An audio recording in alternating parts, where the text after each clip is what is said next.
Good afternoon. This is Mustafa Stefan Dill here at Norwood Studios in Taos, New Mexico. I just want to share a couple of basses with you that I've been working with and picking up. I've never owned a bass, but I have in the past a few months to take care of some recording projects. And I find I need some different basses for different needs. So I sold some stuff and acquired some pretty dirt-ass cheap basses because I don't need anything fancy. I just need stuff that'll work. This is an Ibanez Talman 105. It's a 5-string. Sal Rael in Santa Fe converted it to a fretless. I tried to do it, but I fucked up the job pretty well. So Sal came to the rescue and did a fabulous bang-up job. I've got Rotosound 77s on it, which are the Monell flat rounds. I like them. I think they're a little stiff. They're not balanced. I like a balanced tension sets on both my guitars and my basses, and the ouds for that matter.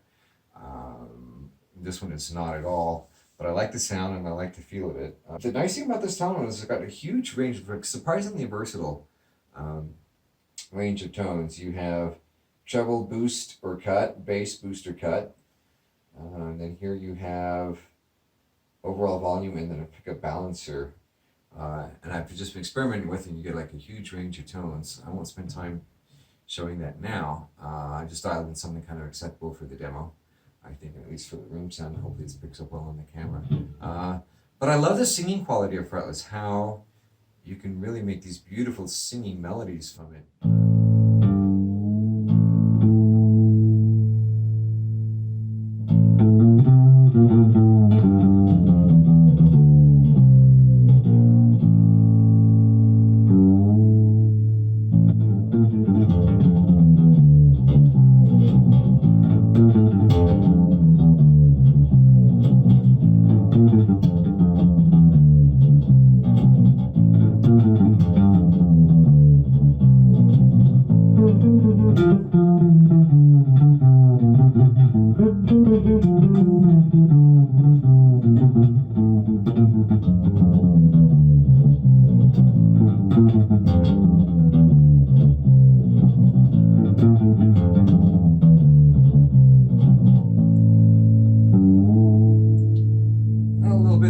New bass riff that I'm working on for a new kind of tune.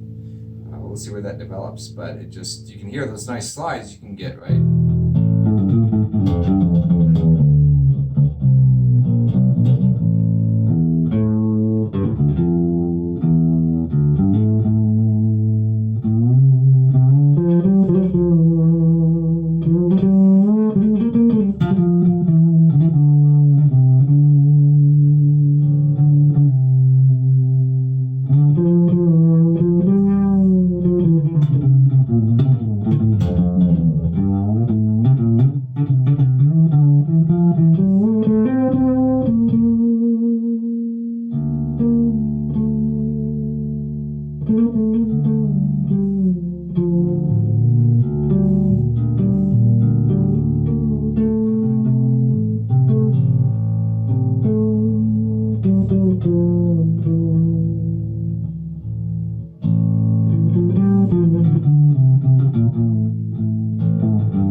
I love this thing. I'm looking really forward to looking a lot forward to recording with it.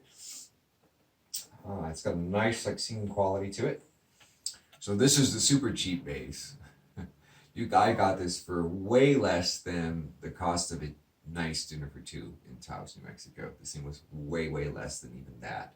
I did some initial recording with it for Carl Sanders of Nile. I added a bass track for him. And I use this thing. It actually records really well. It doesn't sound that great live, at least through this amp. But you can EQ it and kind of dial some stuff in. But it records fairly nicely. It lacks that girth and that presence that this one has. But that makes it, conversely, easier to control and kind of sit squarely in the mix, in a busy mix. So that's an advantage. I'll probably replace the pickups and find something because it's just doesn't have the depth.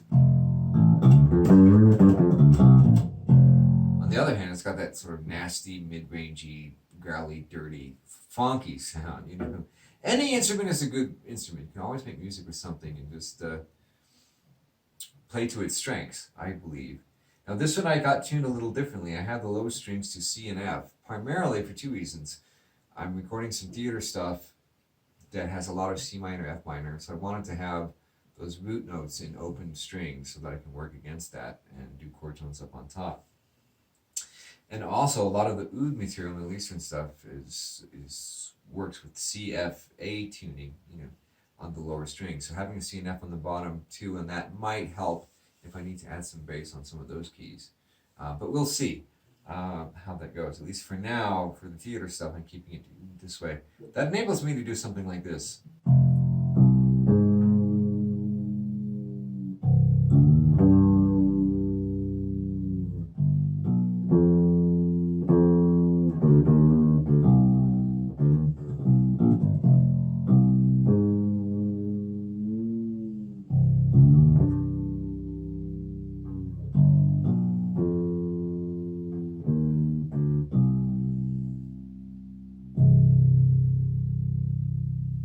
This is a funky, weird thing.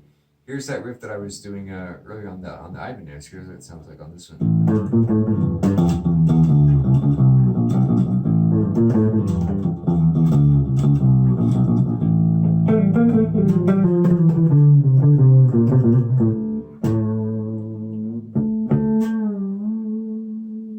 Another nice thing about fretless basses, you can do this wonderful harmonic slides.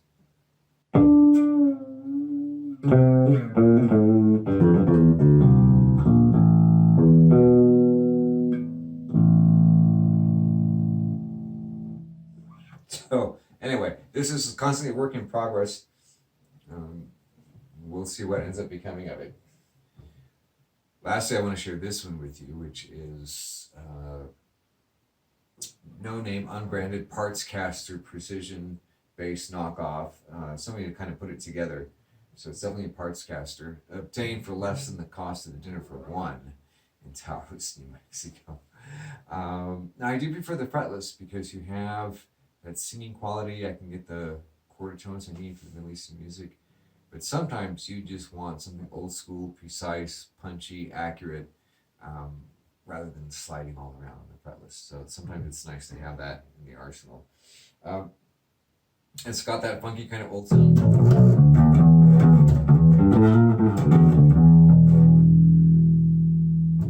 You know, funky, snarly, weird kind of tone, but I like it and it's got a good fit to it.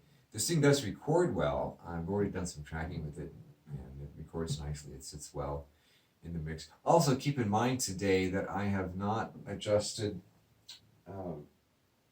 this. I kept this very flat. The shape button is disengaged on this little heart key, and I have the low, mid, treble set at noon. I have messed with the EQ on this, on that amp and this bass, and it can sound actually pretty, it can get some nice variation of tones once you start playing with the amp EQ. But for the purposes of this little video, I wanted to keep all the settings consistent so you can kind of see what their true nature is, for better or for worse. But I like this. This thing is very old school.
old school kind of tone.